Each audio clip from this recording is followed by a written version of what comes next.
Okay. So real quick, we're going to go through just a kind of bell ringer activity. You guys are going to have your SLO quiz. If you look on your calendars, I believe it's in about 2 weeks. So this is just going to be kind of a summary page for you guys to work through here. We're going to put all 7 of your parent functions down. So go ahead and get started here. We're going to start with our first one that we went over, which was our x squared function. Y equals x squared. This was our parabola.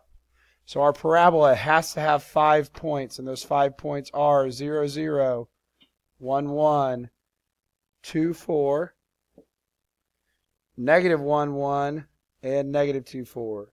When you guys graph this, you have to have all 5 of those points. You have to have all 5 of those points when you graph that. The next function that we had introduced was our absolute value function. Okay, absolute value. Absolute value. That was our V shaped.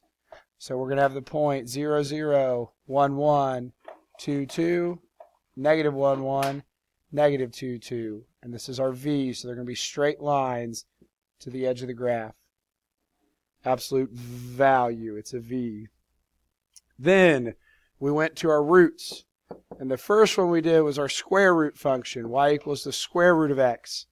This one only had 3 points when we did this one. It only had 3 points.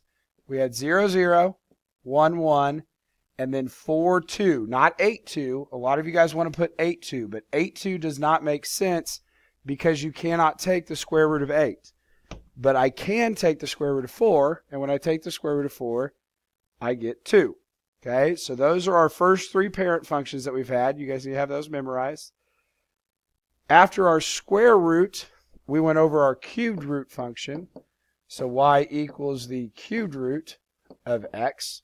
Okay, now this is the one that we went 0, 0, 1, 1, and then we went 8, 2 on this one, which this would make sense. We would go 8, 2 because the cubed root of 8 is 2. Okay.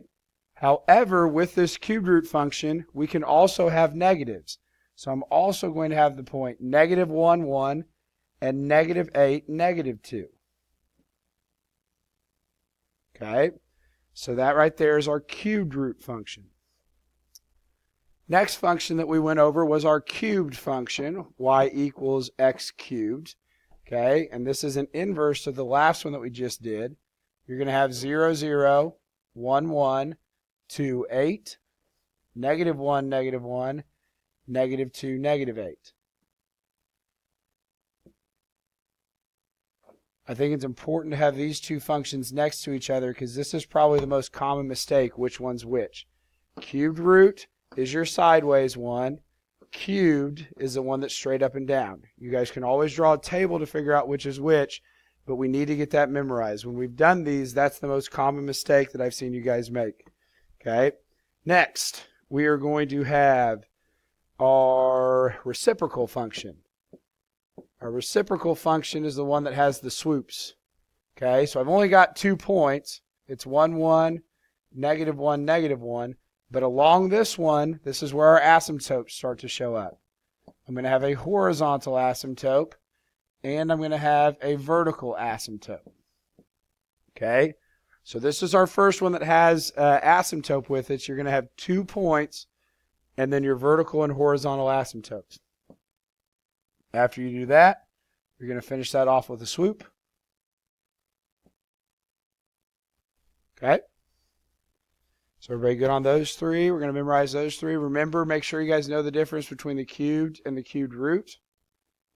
Okay. And then our last one that we have to do is going to be our exponential function. So remember, our exponential function is kind of weird, right? We make a chart to graph it. X and Y, I've got negative 1, 0, and 1. Okay, 0 always goes with 1. 1 goes with your base. Negative 1 goes with the reciprocal of your base. So our parent function for this one can change. It depends on what our base is, but we need to have this chart memorized for it. And let's just do an example here. We'll go y equals 3 to the x power. So for this one, 0, 1 is a point.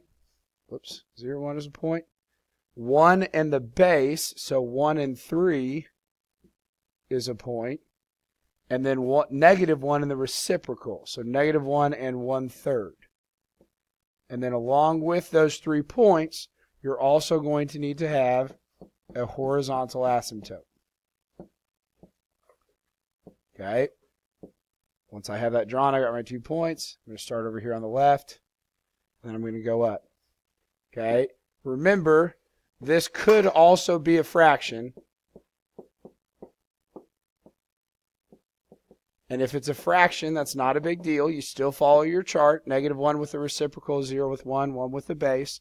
Okay, the only thing that's different about it is when you draw it, it's going to start low on this side and go up.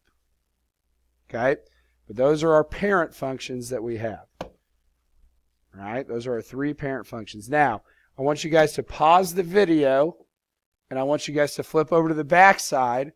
Okay, and you guys are going to write what the equation for this is. So it's a squared function, okay, that's shifted to the left 2. So a squared function, that's going to be my y equals x squared, right? That's my parent function. But it's shifted to the left 2. So left 2 is inside. It's inside. So that means I'm going to have to change this a little bit. And I'll make it a y equals x plus 2 squared. That's going to be something that's going to shift it to the left 2. Okay?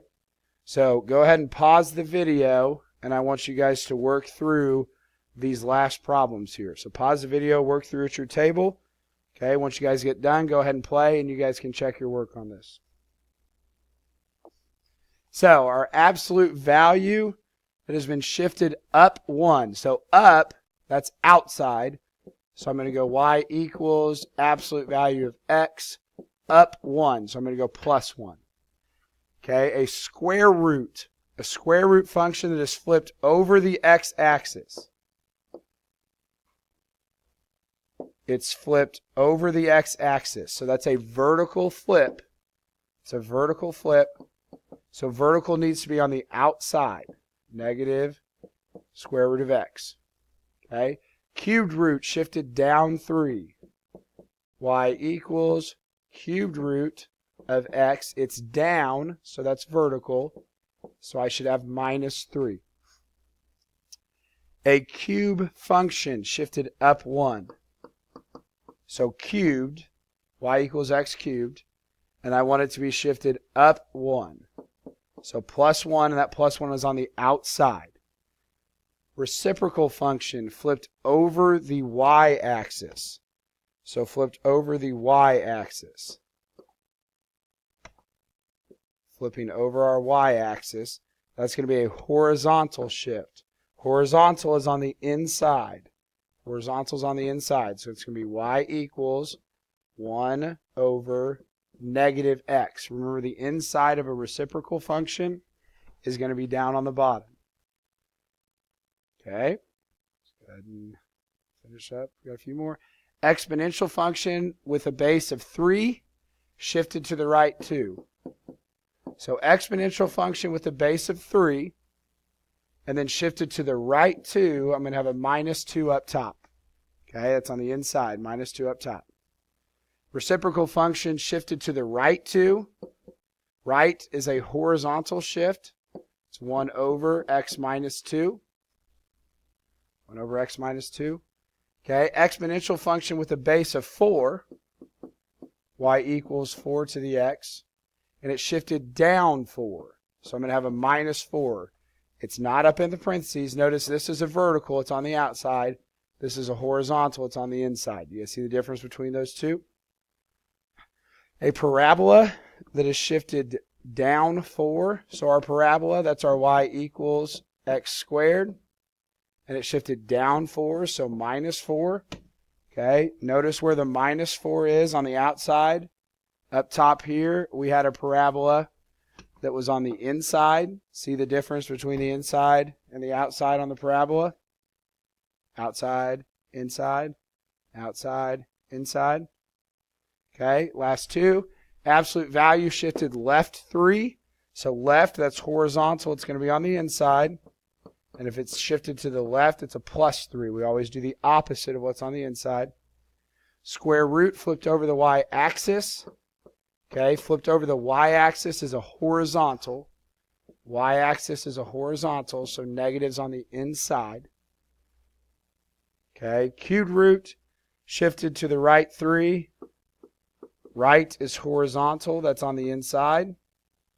Okay, it shifted to the right 3. I'm going to go x minus 3. They're all that's underneath the square root, or the cubed root, showing that it's on the inside. Last one, cubed root function flipped over the x-axis. Flipped over the x-axis, it's flipping it down. That's a vertical shift. Okay, so it's going to be y equals a negative cubed root of x. Negative's on the outside because it's flipping it down. Okay? All right, you guys ready for lesson 53 then?